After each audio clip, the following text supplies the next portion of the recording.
Ciao, 15ª puntata. Cominciamo, Ti vedo già bella, già io sono ancora con queste giacche, fa un po' caldo, le maniche corte, invece la nostra Alessandra, la brava sportiva, atleta qual è, scende, finisce una corsetta, fa una nuotatina e si cambia. Bene, invece io vedi, sono un po' costipato. Il primo sole di domenica ha creato danni. Undersea, lo dico per gli amici stranieri, che è sottomarina, il sole subito mi ha stroncato. Va bene. Allora, comunque abbiamo... Perché non fai attività fisica? Perché aiuta anche quello. Ma penso un sacco, ci penso veramente tanto. Abbiamo 3 federazioni, 3 sport, 3 specialità sportive che sono accomunate tutte da una parte dell'attrezzatura che è la massa, quindi parliamo di cricket, di golf e di baseball. Cominciamo subito dal golf, presentiamo Stefano Mazzi, vicepresidente della Federgolf regionale del Veneto. Presidente, scusa. Presidente, grazie, scusa. Vicino a lui. Poi abbiamo Paolo Casati, vicepresidente della Federgolf nazionale e presidente golf della Montecchia. Bravo Paolo, bravo. Giampiero Beccherucci, il giovane di turno, l'abbiamo subito inquadrato perché si occupa proprio della promozione delle attività giovanili nel golf, consigliere comitato regionale Federgolf Giampiero Beccherucci. Abbiamo Paolo Carraro, consigliere del comitato regionale Federgolf e responsabile del progetto Scuola, nonché componente della giunta regionale CONI. Bene, grazie Paolo. Paolo è anche professore di educazione fisica, ma è stato anche un grandissimo velocista, mezzo fondista. Non si direbbe. Poi ne parleremo magari Paolo, perché le origini dello sport di ognuno di noi. Passiamo da questa parte, qui per il momento abbiamo parlato di golf. E parliamo allora di baseball con Giuliana Botteri, eccola qua. Già presidente, ma consigliere segretaria, dirigente anzi della squadra di Padova, del baseball di Padova. A fianco di Giuliana abbiamo una persona molto importante come tecnico, viene da Filadelfia, Bart Gambardello, cognome italiano. Ciao.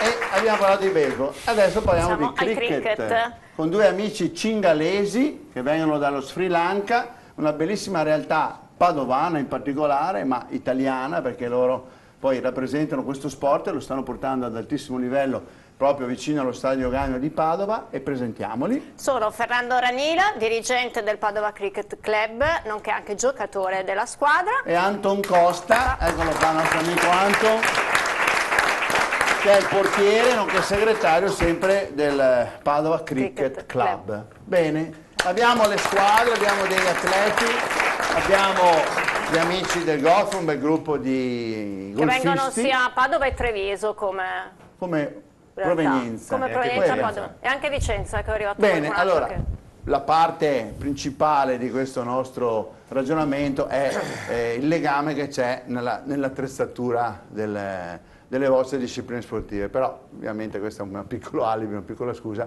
perché ovviamente le discipline sono molto diverse, anzi forse il baseball e il cricket hanno qualche origine comune, ma il golf insomma lo conosciamo tutti, e questo modo di stare così bene, così serenamente in mezzo alla natura, in mezzo al verde.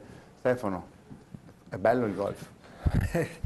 Credo che chi gioca a golf non abbia bisogno di essere convinto, bisognerebbe probabilmente spiegare meglio a tutti, dare a tutti la possibilità di provare il nostro sport, uno sport bellissimo. Tra l'altro con questi altri 2 sport stavo pensando prima che hanno un'altra origine comune, che è quella del fatto che forse sono tutte di origine anglosassone, quindi forse anche questa è una caratteristica che li accomuna. Insomma, nel golf lo scopo è quello di mandare questa pallina con meno colpi possibile nella buca. Esattamente. Negli altri c'è un rapporto, uno scontro diretto, diciamo, tra chi batte e chi riceve, però sicuramente la sfida è quella comunque di utilizzare un'attrezzatura e fare qualcosa. Il golf poi nel Veneto e in particolare nella zona di Padova, insomma, è molto ben presente con degli impianti sportivi prestigiosi. Com'è la situazione? La situazione nel Veneto, noi abbiamo 45 campi da golf, tra campi da golf a 27, 18, 9 buche e i campi pratica. Siamo una delle regioni, diciamo delle 3 regioni più importanti a livello nazionale per quanto riguarda il numero dei campi da golf e anche per quanto riguarda i giocatori. Quindi per diciamo, un veneto non è difficile avere la possibilità di giocare a golf. Dalla regia mi chiedono, ma come fare per giocare a golf? È Giorgio che ce lo chiede. Giorgio, direttore. Giorgio, direttore, come fare, come avvicinarsi? Ma cosa non è, fare? allora, diciamo che rispetto a un tempo sicuramente oggi è molto più facile e anche molto più economico. Una volta in effetti il nostro era uno sport abbastanza difficile come approccio perché chiaramente il costo di un campo da golf è diverso dal costo di qualsiasi altro tipo di struttura. Dovete pensare che un campo da golf insiste su delle aree molto ampie e chi ha avuto occasione di andare su un campo da golf si è reso anche conto del fatto della cura, di quanto costi tenere queste situazioni adatte per il gioco. Quanti pallini rossi quanti campi c'erano nella regione del Veneto? Oggi, dicevo, le cose sono molto cambiate, quindi io consiglierei a tutti il primo approccio. Innanzitutto la federazione già da qualche anno promuove questa cosa del tesseramento libero, cioè uno che non ha mai provato può andare in una delle nostre strutture, sia campo pratico che campo, chiedere di essere tesserato per la federazione, costa veramente poco perché mi pare che la tessera sia per gli under 18 addirittura sotto i 20 euro, 20 euro. E per quelli più adulti siamo sugli 80 euro e con questa cosa entrano nel nostro mondo. Poi chi più chi meno tutti i campi stanno facendo delle promozioni importanti, per cui le prime prove diciamo non costano nulla. Se uno vuole provare, prova e io sono sicuro perché generalmente al primo colpo o è amore a prima vista oppure è odio a se prima prende vista. la pallina o no, insomma. Generalmente devo dire che è amore. Chi ha prenderla... avuto l'opportunità di provare poi è rimasto con noi. Insomma. Ma con questa tessera possono girare tutti gli impianti? No, chiaramente. Sono... Prima, allora, anche per una questione di sicurezza, nel golf è diverso dal tennis. Evidentemente prima bisogna acquisire il famoso handicap. Ci sono una serie di esami, sia teorici che pratici, che ti consentono poi di avere l'abilitazione ad andare in campo. Con la tessera federale è un'assicurazione che ti mette in condizione e di essere diciamo, protetto da incidenti o anche verso terzi e chiaramente tutto questo comporta diciamo, un percorso che può durare qualche mese. Però io invito tutti a provare perché mi rendo conto, è stato così per me, io venivo da altro tipo di sport, la prima volta che ho provato avevo tutte le prevenzioni immaginabili e possibili nei confronti di uno sport che consideravo uno sport da vecchi. Invece poi vivendoci dentro mi sono reso conto che non è proprio così, nel senso che voi vedete anche alle nostre spalle, esatto, che non è ma assolutamente... se mai vi è capitato di vedere, so che tanta gente segue il golf pur non giocando a golf sulle televisioni private eccetera, ormai gli atleti una volta si poteva vedere il golfista, il grande campione con la pancia, adesso sono tutti super atleti e quindi non abbiamo niente di meno di un atleta del calcio o di altri sport. Paolo Casati, allora, vicepresidente nazionale di questa federazione, che dimensioni ha questa federazione? Un po' di numeri della federazione. La federazione conta circa 100.000 tesserati, forse in questo momento un po' meno. Però dobbiamo dire che nonostante l'epoca che viviamo in questo momento di crisi, tutto sommato il golf si mantiene perché i numeri che abbiamo in Italia sono destinati ad aumentare. Dobbiamo anche tenere presente che invece nel mondo è in grandissima espansione il golf, per cui anche la nostra federazione diciamo, viene in un certo senso trainata da questo sviluppo mondiale. Mi riferisco alla Cina e ai paesi dell'est, Russia e quant'altri. Io l'anno scorso sono stato in Cina e oggi i cinesi sono già più di 6 milioni di tesserati e arriveranno nel 2020 20 milioni di tesserati. E come campi, impianti? Una roba enorme perché sta investendo proprio il governo, le statalità, tutti quanti hanno poteri li investono. Pensate che nell'isola di Hainan, che è un'isola grande pressappoco come la Sicilia, in Sicilia noi abbiamo 3 campi da golf validissimi, lì ne hanno fatti 50, perché hanno altre dimensioni, altri poteri economici e quindi ecco, allora volevo dire che il golf è un movimento mondiale. È italiano, noi qui ragioniamo della Federazione Italiana Golf che ovviamente sta sempre dietro ai comitati e qui approfitto dell'occasione per complimentarmi con il nostro comitato regionale Veneto, qui rappresentato dal Presidente e dai nostri 2 amici, perché è senz'altro uno tra i più attivi. Infatti il Veneto è in controtendenza assoluta di tesserati. Allora facciamo un applauso ai nostri dirigenti veneti. Le altre 2 persone che sono sedute a fianco si occupano tutte e 2 in qualche modo dei giovani e delle nuove leve. Allora, è un impegno della federazione puntare proprio su questi ragazzi giovani e ragazze? Pensate solo questo, che a livello di campioni che ormai hanno portato il nome nostro e della federazione Giro per il Mondo, pensiamo a Manassero che ha 20 anni. Attualmente, questo in campo professionistico, attualmente in campo dilettantistico abbiamo 2 nomi, Migliozzi e Paratore, che senz'altro saranno subito i rincalzi dei nuovi... Sono veneti? Migliozzi è Veneto. È quello, Paolo, di cui si parlava. Sì, è Veneto. E Paratore è romano. Però avere già 2 forze nuove che sostituiscano immediatamente, qualora ce ne fosse bisogno, oppure si aggiungano al buon Manassero, questo è già un risultato. E questo è frutto del fatto che ovviamente tutte le forze organizzative della federazione sono tese ad alimentare il parco giovani. Però attenzione, c'è anche una grossa opera in questo senso dei circoli, in particolare qua nel Veneto. Se voi venite nei circoli che noi rappresentiamo, noi tutti i sabati e tutte le domeniche, giusto quello che diceva il Presidente, abbiamo questi corsi con decine e decine di ragazzi e devo dire che si appassionano molto. Oggi ci sono anche nuovi sistemi di insegnamento che tiene conto dell'atletismo, perché non dimentichiamoci che oggi per poter diventare un campione di golf devi essere un grande atleta, non è più che puoi fare i 300, i 320 metri se sei non preparato fisicamente e quindi bisogna attrezzarsi dal punto di vista dell'insegnamento. Questo è quanto volevo dirvi. Il Veneto, ripeto, visto che qui siamo in una sede veneta, si distingue particolarmente. Bene, consigliere Beccherucci, il lavoro che fate con i giovani, ma mi interessa capire anche con le ragazze, cioè con l'utenza femminile, diciamo così. Ma l'utenza femminile è molto presente nel movimento golf giovanile. Abbiamo delle ragazze, qui abbiamo alcune rappresentanti che sono già a livello nazionale, per cui rappresentano degnamente il Veneto. Come dicevano chi mi ha preceduto, l'attività giovanile è nel focus della federazione e del comitato regionale, perché da lì si attingono i nuovi tesserati, i nuovi soci, quelli che sostituiranno questi nomi che abbiamo già detto. Certo. Una cosa che mi preme anche dire è che questo sport lo si può praticare dai 6 anni, 8 anni per iniziare, e si può portare avanti fino a 80. Abbiamo dei soci che a 85 anni ancora fanno 9 buche, magari non con un eccessivo risultato agonistico, però è senz'altro positivo. Io sono venuto a trovare Paolo al Frassennelle, al Golf Frassennelle, ho visto tantissimi ragazzini, bambini, bambine, ragazzi, insomma, 12-13 anni che erano in giro in questi prati.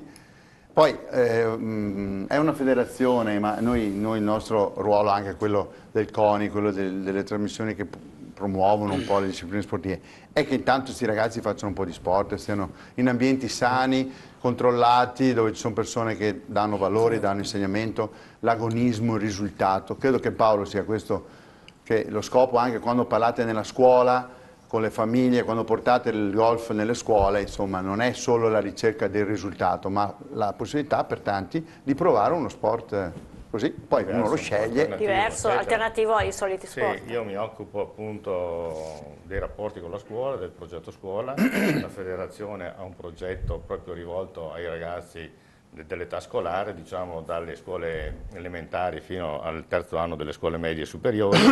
A tal proposito abbiamo anche dei campionati, abbiamo campionati studenteschi e vi voglio informare che il 3 e il 4 qui a Padova si terrà la finale nazionale dei campionati studenteschi di golf. Ci saranno 7-8 regioni che partecipano a questa importante finale e la manifestazione vedrà l'apertura in occasione di Tutto Sport in Prato il giorno 2 di giugno. Ecco. La federazione sta promuovendo in maniera importante presso le scuole questo progetto perché è lì che vogliamo andare a entrare. La scuola ci ha fatto entrare chiaramente e ci ha dato tutti gli spazi e la massima disponibilità. Devo ringraziare tutti i dirigenti scolastici, in particolare l'ufficio scolastico regionale, perché ci ha consentito di entrare e di portare i nostri progetti e il nostro sport all'interno della scuola. Ecco, Poi trovate riscontro, c'è seguito nelle iniziative promozionali che fate? Stefano? Ma assolutamente sì. Io mi rilaccio un po' a quello che diceva Paolo Casati. Cioè, io in questo momento di crisi, chiaramente uno sport come il nostro lo subisce maggiormente, perché è uno sport diverso dal calcio, da altri sport che si possono fare in situazioni diverse. La convinzione della federazione per risolvere, diciamo, questo problema è soprattutto con una soluzione a breve termine, che è quella del turismo. Cioè oggi si sta parlando proprio in questi giorni, con le elezioni alle porte, il nostro è un paese che ha propensione turistica. Noi oggi il golf in tutto il mondo ha questo tipo di caratteristica. I nostri campi non sono ancora molto conosciuti all'estero perché noi non veniamo considerata una nazione golfistica.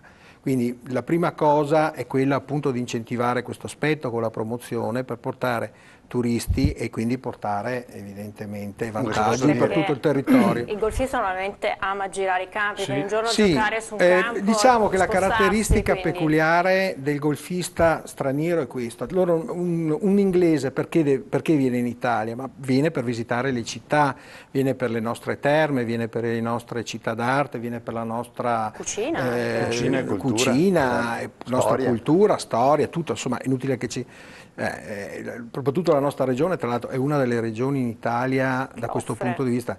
Però il golfista straniero non va in un paese se non ha la certezza di poter giocare a golf, perché lui parte con la sacca da golf, quindi se non ha questo tipo di consapevolezza non viene nel nostro paese. Nel Veneto, perché quando vai al Lido di Venezia, a Cortina, nei Colli Euganei, per uno che abita porta a porta a Galzignano, col golf di Galzignano come me, tra Galzignano e le terme di Galzignano sono due campi da golf. Però questo presuppone che ci sia un lavoro a monte, cioè bisogna che queste cose, che il fatto che uno può venire sul Lido di Venezia e andare a giocare nel campo degli Alberoni, bisogna che questa cosa venga pubblicizzata e fatta conoscere. Lì è la regione, deve un po' muoversi tutte le... A ottobre ci sarà in Italia una manifestazione che è la più importante manifestazione al mondo per quanto riguarda il turismo e il golf, che è l'IGTM, che si terrà per la prima volta quest'anno in Italia. Questa secondo me è una cosa molto molto importante, si terrà sul lago di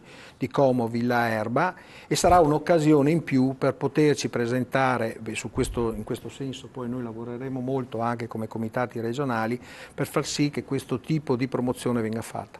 Dicevo, a breve termine questa è una soluzione, l'altra è proprio quella di Paolo Carraro e Giampiero Beccarucci, cioè puntare sulla scuola per aumentare la base diciamo a livello nostro nazionale, per poter avere dei numeri diversi. 100.000 sono pochi, in Italia comunque abbiamo più di 200 campi da golf intesi come tali. È chiaro che con 100.000 giocatori si distribuiscono distribuiscono anche troppo. Paolo, come viene preso dalle famiglie, dagli insegnanti che si proponga il golf? Non è preso ancora come uno sport un po' d'elite, un po' eclettico? Io sono riuscito a entrare nella scuola, a parte che sono un ex docente di scienze motorie, eccetera. Ma io sono entrato nella scuola perché quando Paolo Carraro, professore. È già stato nostro ospite, ci ha raccontato questa esperienza. E quindi quando sono entrato praticamente e mi hanno fatto conoscere questa disciplina, venendo dall'atletica leggera, come avevi detto tu prima, e anch'io come Stefano, che veniamo da altri sport, l'avevamo considerata un po' una cosa così leggera, invece ho capito che era altamente educativo, perché è uno sport dove non ci sono praticamente degli arbitri, dove c'è un rispetto delle regole, dell'avversario, eccetera, e quindi è una forma veramente educativa importantissima, e questo ha fatto sì che la scuola accettasse questo tipo di nuova attività sportiva e che ci fosse concesso e permesso di entrare nelle scuole e promuoverla. Bene, allora linea alla regia, piccolo stacco pubblicitario, ci ritroviamo qui tra poco. Bene, grazie.